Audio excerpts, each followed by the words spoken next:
And then I went to Hocking College, where I kind of fine-tuned. It's a small college in Nelsonville, Ohio, where I kind of fine-tuned everything. I can tell you, if going to school is good and dandy for like after high school to pursue your career, but to be a chef, you do not have to go to school to pursue that career. The things you have to do come from the heart, right, and come from just watching and learning. Knife skills, okay, I got a head start at the school, but I worked under a great chef that taught me my best knife Sorry skills. for the interruption. The softball team is dismissed at this time. Anybody? Anybody? New softball players? Okay, so I can tell you guys, the training. I mean, it's good to have the training. Now, baking and pastry artists, you need to go to school. You got to go to school. But that is a whole nother. That's a science. Baking and pastry arts was one of my funnest classes, but I knew I didn't have the talent to be a baking and pastry chef, because at the time when I was your age, I wasn't patient. I had other things on my mind, so much so that I just wasn't patient. And to be a baking and pastry artist, you have to be patient as they could, especially if you want to be dominant. You have to be patient, because it's a science. It's a science. It's crazy. It's crazy how the most minute miss. If you measure a cup of flour, if I measure a cup of flour to make seasoning, a dry rub or something like that, a coating of flour for my fried chicken, I measure a cup of flour. Bloom. If I measure a cup of flour for a cake, if I don't take a level measuring cup and take my knife and a butter knife and make it smooth across the top from edge to edge, it's not going to work. That is going to be wrong. You have to overfill it, and then you have to level it. Everything has to be level. You have to use a glass measuring cup for liquids and a plastic measuring cup for solids. You have to. You can't measure flour in a glass measuring cup in baking. You can't do it. So those are things that are important to know ahead of time.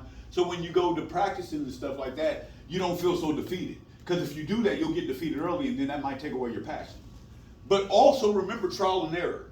Do not be afraid to fail. Do not be afraid to fail.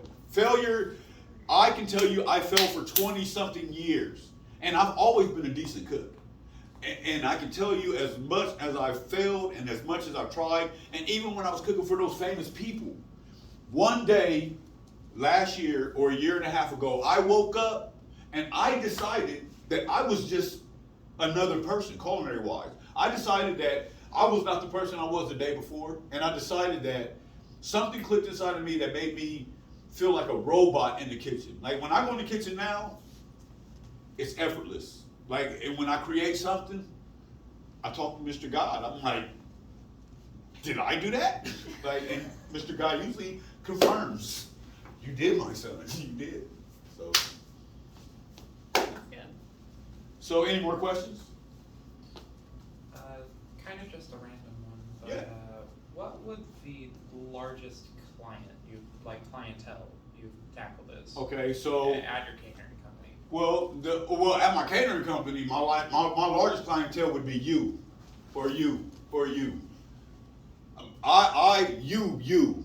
Like, I don't care who you are that I've cooked for. I don't care who you are.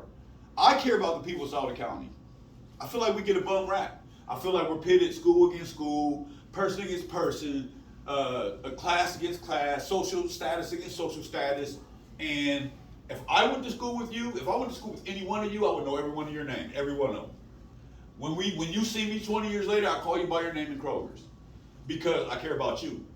You would be my most important character, or client, or guest. What's the most number of people you catered for? Volunteer 500.